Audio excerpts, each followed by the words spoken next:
Hello friends. For any given project, along with data, file upload in the form of image and keeping track of those image in database is quite crucial. In this particular video, this is what I'm going to take care. As you can see over here, I have got one text box where I'm supposed to give one name, and there would be an option for image upload. Along with that, I have the table over here. That means as I keep creating new record or new tuples, those would be reflected right over here. Along with that, I have got edit and delete option as well. Well, my server is on right now, as you can see right over here, and let me open my database and let's just click on the run button. There is no record until now, and let me bring you to my project. This is my project. So let's come to the media folder, and I'm working on the category tab, and there is no image present.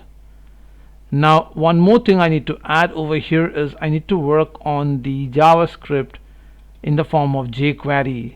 This is the one who would be responsible for handling all kind of operation. That means I want to work on asynchronous format. So let's get into the process first. I want to create a new category. Let's consider I want to create a category called DB. Let's choose a file from my system. Let's select the first file, like this one, whose file name is 1.jpg. As I click on open, this was my first challenge. That is, as I select one of the file, the image of the file should be in a form of a thumbnail, should appear right over here. Not only that, if I go and choose some other file at this point, suppose I am choosing a file like this, immediately the reflection should take place right over here. That shows that whenever you're changing this option, the thumbnail would change accordingly. So let's select the 1.jpg at first. Yes. And before I run the application, let me show you the media folder once again. As you can see in the image, there is no file present at all. Now let's click on the save button. Over here I have got only one button, and that is called save. I click on the save button. As I do that, category applies successfully. The message has been shown, and at the same time you can see over here in the table where the record are to be displayed, you have the table, the record title is shown over here. The image is also been shown over here. Along with that, you have got two more button, edit and delete. So let's come to my database right now. Let's reload the tab, and as you can see over here, I inserted the image number 1, the file name 1.jpg under the title called db. So that got inserted successfully. Now let's come to my folder over here, and just now I inserted one image. That's the reason 1.jpg has been shown over here. So, and as I said, this entire thing will be handled by AJAX. So let's insert one more record over here. So let's go for oops. Let's choose one more file, suppose 2.jpg. This is the file. Let's click on this, and let's click on the save button. As I do that, over here the record also gets added. So oops, that's the file number 2, and edit and delete button are right over here.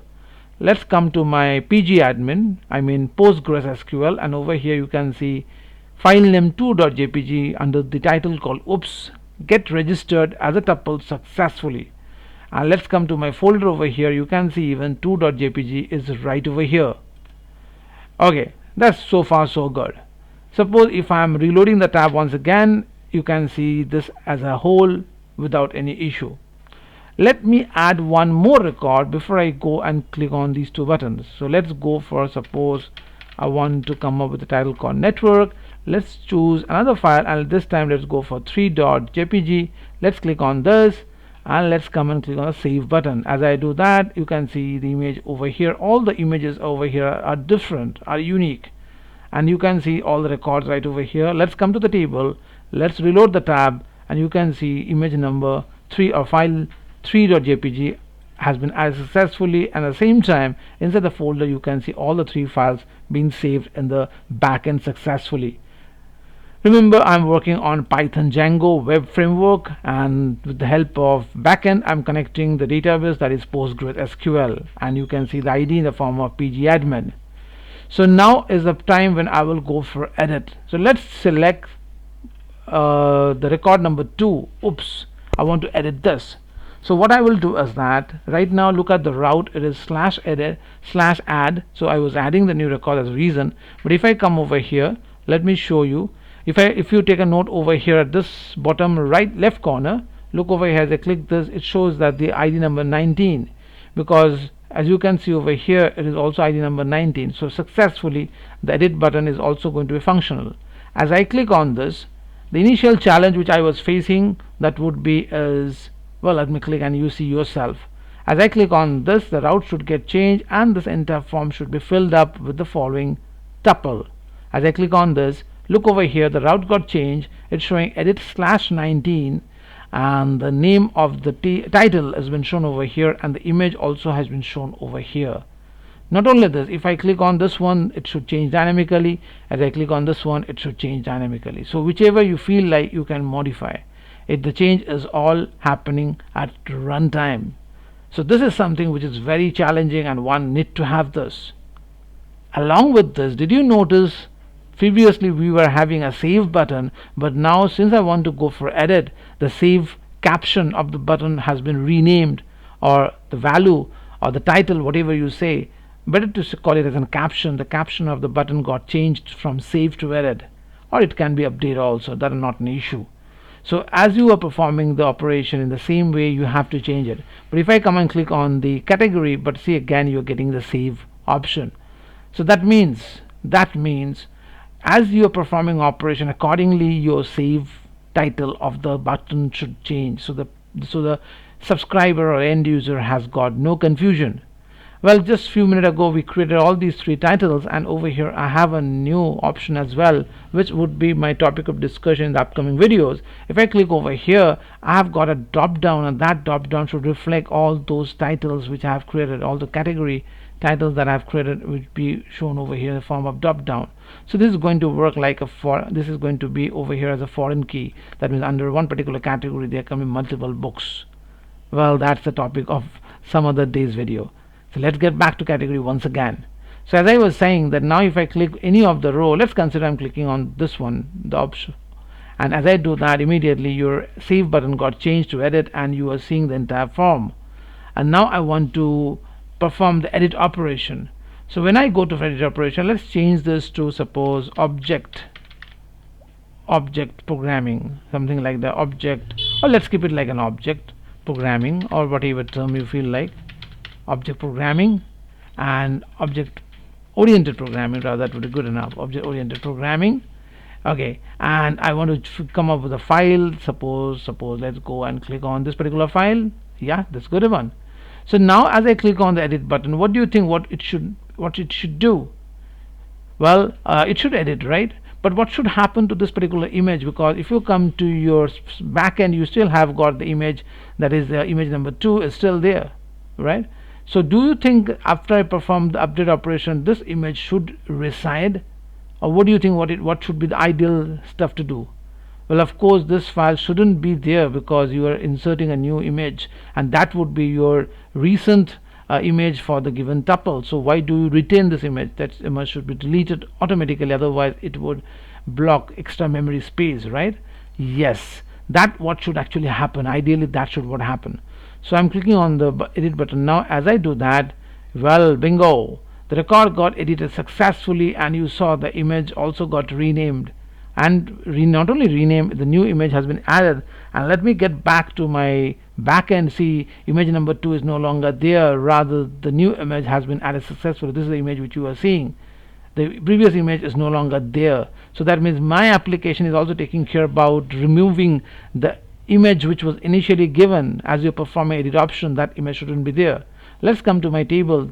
Let's reload the tab. As I do that, you see image number 2 has been renamed, or I mean to say a new file has been added in place of file2.jpg, and this is the record that got edited, right? Let's edit one more, and then I will show you the delete operation. Let's go and change this one. Okay, how about network? Let's click on this. So as I click on the edit option, again you will see in the thumbnail the image of the current title, I mean the tuple will be shown, and the title is also shown right over here. So backend network, or like server side networking. How about the server side networking? Server side networking, that's what I'm going to come up with. And let's choose a new image over here. Which one should I go? I have got, well, let's go with this one. Yeah, image 4. As I click on this and see over here, right now we don't have image 4, we have got 1, this is the random number, and 3. Let me click on this, we don't have image 4. And now let me click on the edit button. As I do that, please take a note, previous title was network, and as I do that, immediately the title gets changed to servers and networking, and the new file gets added.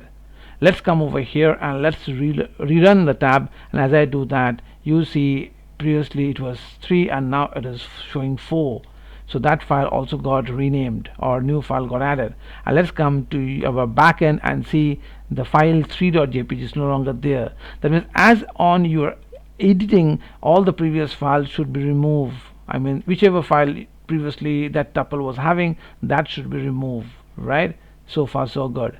Okay, and now comes the option called delete. What do you mean by delete? Well, as you click on delete option, that particular tuple should be deleted, right? But what about the image associated to that tuple? That should also be deleted from the back end. Well, let's see. Let's delete the object-oriented programming. As I do that, it's prompting me a message, are you sure you want to delete? Yes, of course I want to delete. Look over here, without the page reload, immediately the tuple got deleted from the front end. And not only that, let's come to a database. Let's click on this and see that random number is no longer there. Let's come to my backend, and even you don't see that particular file anymore. So all is happening very dynamically, right? Let's come to my book tab, and just now we saw only there were two options, DB and server-side programming. As I click on this, you have got only these two options, right? So the reflection is taking place in some other tab as well. Well, let's remove one more file before we finally wrap up this video. Let's remove the server-side networking. As I do that, again a prompt comes over here. I click it, I click on the OK button, and we are left with only one tuple. And again, if I come and reload the tab, we just have got only one data right now. And let's come to my backend. It has just got only one file. So memory management for your application, for your project, is very, very important. Let's come to my books tab, and I am just left with only one option right in the drop down. So that's what this particular video was all about. I just showed you a complete CRUD operation where we maintain the file handling, the image handling, which perform like when you're changing the edit option, the previous file should not be there in the back end. It should be omitted from your system, and the new file should be registered. And all this should happen with the help of AJAX, so that you perform asynchronous communication. So this is how this particular video summarizes, and in my next video we'll be talking more about the foreign key. So I'm super excited for that particular video. Okay, thank you very much. See you soon. Bye bye.